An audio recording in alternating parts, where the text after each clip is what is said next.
আসসালামু আলাইকুম। আশা করি আল্লাহর রহমতে সবাই ভালো আছেন। আজকে আমরা ফনিক্স পিকআপে ডিজি স্ক্যান মেশিন কিভাবে সেট আপ করতে হয় এবং এই ডিজি স্ক্যান মেশিন দিয়ে কিভাবে ফনিক্স পিকআপের বিভিন্ন ফাংশন দেখতে হয় সেগুলো দেখব। তো আসুন প্রথমে দেখি ডিজি স্ক্যান মেশিনের কেবলটা।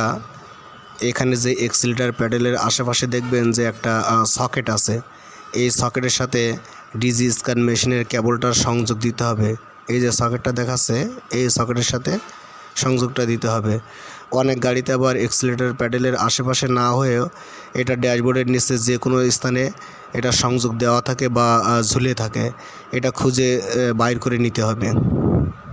প্রথমে এন্টার দেবো, ঠিক আছে। এবার কী লেখা আছে?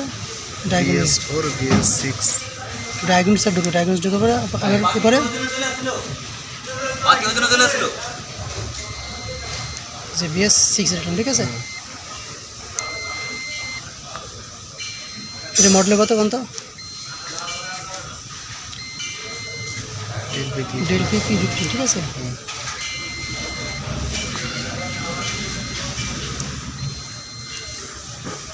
এইটার মধ্যে করে আমি কোড, ট্রাভেল কোড দেখবো, ট্রাভেল কোড নেই।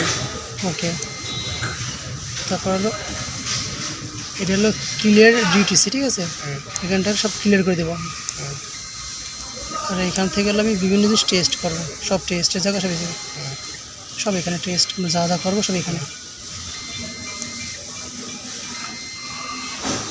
একটা লাইভ ডাটা দেন, স্টার্ট দিয়ে। লাইভ ডেটা না, এটা হলো আপনার কি লাইভ ডেটা, মানে সব ফাংশন এখানে কোনটা কত কী আছে এটা দেখার জন্য। এটাও তাই, ঠিক আছে। এটা হলো আপনার যে ইঞ্জিন কত হিট আছে, ডায়নামো চার্জ কত দিচ্ছে, এগুলো সব এটা